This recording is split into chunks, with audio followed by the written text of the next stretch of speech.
ಲೋಕ ಸಂಗ್ರಾಮದ ಹೊತ್ತಿನಲ್ಲಿ ಒಬ್ಬರ ಮೇಲೆ ಮತ್ತೊಬ್ಬರು ಆರೋಪ ಪ್ರತ್ಯಾರೋಪದ ಜೊತೆಗೆ ಮಾತಿನ ಮಲ್ಲ ಯುದ್ಧವೇ ನಡೀತಾ ಇದೆ. ಆ ಮೂಲಕ ಲೋಕ ಕಣ ರಂಗೇರ್ತಾ ಇದೆ.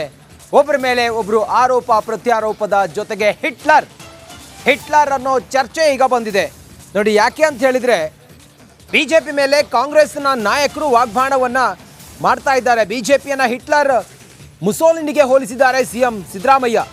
ಇವತ್ತು ಸಿಎಂ ಸಿದ್ದರಾಮಯ್ಯನವರು ಮಾತನಾಡ್ತಾ ಹೇಳಿದ್ದಾರೆ, ಹಿಟ್ಲರ್ ಸದ್ದಾಂ ಹುಸೇನ್ ದೌರ್ಜನ್ಯ ಮಾಡ್ತಾ ಇದ್ರು, ಜನರನ್ನ ಹಿಡಿದಿಟ್ಟುಕೊಳ್ಳಲು ಧಾರ್ಮಿಕ ವಿಚಾರವನ್ನ ಪ್ರಚೋದನೆ ಮಾಡಿದ್ದಾರೆ. ಇಲ್ಲಿ ಕೂಡ ಮೋದಿ ಅದನ್ನ ಮಾಡ್ತಿದ್ದಾರೆ ಅಂತೇಳಿ ಹೇಳಿದ್ದಾರೆ.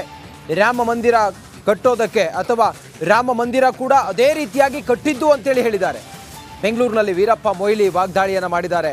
ಆ ಮೂಲಕ ಒಂದು ರೀತಿಯಲ್ಲಿ ಟಾಕ್ ಫೈಟ್ ನಡೀತಾ ಇದೆ ರಾಜಕಾರಣದಲ್ಲಿ. ಲೋಕ ರಣರಂಗದಲ್ಲಿ ಬಿಜೆಪಿ ಮೇಲೆ ಹಿಟ್ಲರ್ ಸದ್ದಾಂ ಮಾತಿನ ಅಸ್ತ್ರ ಜೋರಾಗಿದೆ.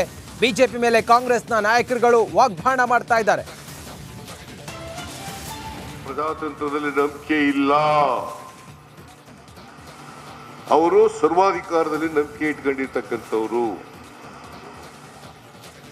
ಸರ್ವಾಧಿಕಾರ ಹಿಟ್ಲರ್, ಮುಸೋಲಿನಿ, ಇಟಲಿ ಮುಸೋಲಿನಿ, ಜರ್ಮನಿಯ ಹಿಟ್ಲರ್, ಫ್ರಾನ್ಸ್ನ ಫ್ರಾಂಕೋ, ಅವರ ತತ್ವದಲ್ಲಿ ನಂಬಿಕೆ ಇಟ್ಕೊಂಡಿರ್ತಕ್ಕಂಥವ್ರು ಭಾರತೀಯ ಜನತಾ ಪಕ್ಷದವರು.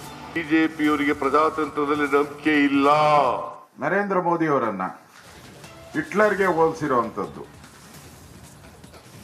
ಆಮೇಲೆ ಮಸೂಲಿಗೆ ಹೋಲಿಸಿರುವಂಥದ್ದು, ಚುನಾವಣಾ ಸಂದರ್ಭದಲ್ಲಿ ವೈಯಕ್ತಿಕ ನಿಂದನೆ ಮಾಡುವಂಥದ್ದು ಅಪರಾಧ. ಅದು ಚುನಾವಣೆ ಸಂದರ್ಭದಲ್ಲಿ ವೈಯಕ್ತಿಕ ಆಪಾದನೆ ಮಾಡುವಂಥದ್ದು ಅಪರಾಧ. ಅದರಲ್ಲೂ ಹಿಟ್ಲರ್ ಅವರ ಹೆಸರು ಹೇಳಿ ಸರ್ವಾಧಿಕಾರಿ ಅಂತೇಳಿ ಬಿಂಬಿತ ಮಾಡೋದು ಕೂಡ ಅಪರಾಧ. ಇದ್ರ ಬಗ್ಗೆ ನಾವು ಕೂಡಲೇ ಚುನಾವಣಾ ಆಯೋಗಕ್ಕೂ ಕೂಡ ಕಂಪ್ಲೇಂಟನ್ನು ನಾವು ಕೊಡ್ತೀವಿ. ನಾನು ಹೇಳ್ತೀನಿ, ಕಾಂಗ್ರೆಸ್ ಅವರಿಗೆ ಏನು ನೈತಿಕ ಅಧಿಕಾರ ಇದೆ? ಮೋದಿಯವ್ರನ್ನ ಹಿಟ್ಲರ್ ಅನ್ನೋದಕ್ಕೆ ಏನು ಅಧಿಕಾರ ಇದೆ? ಇನ್ನಷ್ಟು ಮಾಹಿತಿಯೊಂದಿಗೆ ನನ್ನ ಕಲೀಗ್ ವಿಜಯ್ ಈಗ ಲೈವ್ ಕನೆಕ್ಟ್ ಆಗಿದ್ದಾರೆ. ವಿಜಯ್, ಲೋಕ ಸಂಗ್ರಾಮದಲ್ಲಿ ಮಾತಿನ ಮಲ್ಲ ಯುದ್ಧ ಹೇಗಿದೆ? ಯಾರ್ಯಾರು ಏನೇನು ಹೇಳ್ತಾ ಇದ್ದಾರೆ? ಯಾರ ಮೇಲೆ ಆರೋಪ ಮಾಡ್ತಾ ಇದ್ದಾರೆ? ವಿಜಯ್.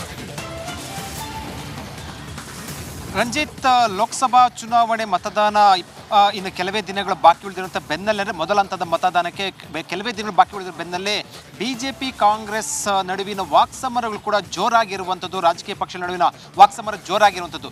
ನಾಳೆ ಪ್ರಧಾನಮಂತ್ರಿ ನರೇಂದ್ರ ಮೋದಿ ಅವರು ಮೊದಲ ಬಾರಿಗೆ ರಾಜ್ಯದಲ್ಲಿ ಚುನಾವಣಾ ಪ್ರಚಾರಕ್ಕೆ ಆಗಮಿಸಿರುವಂಥ ಬೆನ್ನಲ್ಲೇ ಇಂದು ಮಾಜಿ ಮುಖ್ಯಮಂತ್ರಿ ವೀರಪ್ಪ ಮೊಯ್ಲಿ ಪತ್ರಿಕಾಗೋಷ್ಠಿ ಮೂಲಕ ಮೋದಿ ವಿರುದ್ಧ ಸಾಕಷ್ಟು ಟೀಕಾಪ್ರಹಾರ ನಡೆಸಿರುವಂಥದ್ದು. ಅಂದರೆ ಒಂದು ಹೆಜ್ಜೆ ಮುಂದೆ ಹೋಗಿ ಒಂದು ಮಾತನ್ನು ಹೇಳಿರುವಂಥದ್ದು. ಅಂದರೆ ಒಂದು ರೀತಿಯಲ್ಲಿ ಅದನ್ನ ಟೀಕಾಪ್ರಹಾರ ಅನ್ನೋದಕ್ಕಿಂತ ಹೆಚ್ಚಾಗಿ ಒಂದು ರೀತಿಯಲ್ಲಿ ಚರ್ಚೆ ವಿಚಾರ ವಿವಾದಾತ್ಮಕ ಹೇಳಿಕೆಗಳನ್ನು ಕೊಟ್ಟಿರುವಂಥದ್ದು. ಅಂದರೆ ಸದ್ದಾಂ ಹುಸೇನ್ ಅವರಿಗೆ ಮೋದಿ ಅವರನ್ನ ಸಂಬಂಧಪಟ್ಟಂತೆ ಹೋಲಿಕೆ ಮಾಡಿರುವಂಥದ್ದು. ಸದ್ದಾಂ ಹುಸೇನ್ ಕೂಡ ದೇಶಭಕ್ತ ಆಗಿದ್ರು, ಅವರು ಕೂಡ ಅಂದರೆ ದೈವ ಭಕ್ತ ಆಗಿದ್ರು, ಅವರು ಕೂಡ ಹಲವು ಮಸೀದಿಗಳನ್ನ ಕಟ್ತಾ ಇದ್ರು. ಅದೇ ರೀತಿ ಕೂಡ ಮೋದಿನೂ ಕೂಡ ರಾಮ ಮಂದಿರ ಕಟ್ಟಿದ್ದಾರೆ ಅಂತ ಹೇಳುವ ಮೂಲಕ ವಿವಾದಾತ್ಮಕ ಹೇಳಿಕೆಯನ್ನ ಕೊಟ್ಟಿರುವಂಥದ್ದು. ಜೊತೆಗೆ ರಾಮ ಮಂದಿರ ಇನ್ನೂ ಕೂಡ ಪೂರ್ಣಗೊಂಡಿಲ್ಲ ಮತ್ತು ಭಾವನಾತ್ಮಕ ವಿಚಾರಗಳಿಗೆ ಸಂಬಂಧಪಟ್ಟಂತೆ ಮೋದಿ ಪ್ರಸ್ತಾಪ ಮಾಡ್ತಾ ಇದ್ದಾರೆ ಅಂತ ಹೇಳುವ ಮೂಲಕ ಮೋದಿ ವಿರುದ್ಧ ಸಾಕಷ್ಟು ಟೀಕಾಪ್ರಹಾರ ನಡೆಸ್ತಾ ಇರುವಂಥದ್ದು. ರಾಜಕೀಯವಾಗಿ ಒಂದಷ್ಟು ಟೀಕಾಪ್ರಹಾರಗಳು ಇರುವಂಥದ್ದು. ಆದರೆ ಎಲ್ಲೊಂದು ಕಡೆ ಟೀಕಾಪ್ರಹಾರ ಮಾಡುವ ಭರದಲ್ಲಿ ಒಂದು ಎಲ್ಲೆಯನ್ನ ಮೀರುವಂಥದ್ದು ಅಥವಾ ಈಗ ರಾಜಕೀಯ ಪಕ್ಷಗಳ ನಡುವಿನ ಟೀಕಾಪ್ರಹಾರ ತಾರಕಕ್ಕೆ ಏರಿರುವಂಥದ್ದು. ಅದು ನಾಳೆ ಪ್ರಧಾನಮಂತ್ರಿ ನರೇಂದ್ರ ಮೋದಿ ಅವರು ರಾಜ್ಯಕ್ಕೆ ಚುನಾವಣಾ ಪ್ರಚಾರಕ್ಕೆ ಬರುವಂತ ಮೊದಲೇ ಕೂಡ ಕಾಂಗ್ರೆಸ್ ನಾಯಕರು ಮೋದಿ ವಿರುದ್ಧ ಒಂದು ಮುಗಿ ಬೀಳ್ತಿರುವಂಥದ್ದು. Ranjit. Okay, thank you Vijay ನಿಮ್ಮೆಲ್ಲ ಮಾಹಿತಿಗಾಗಿ.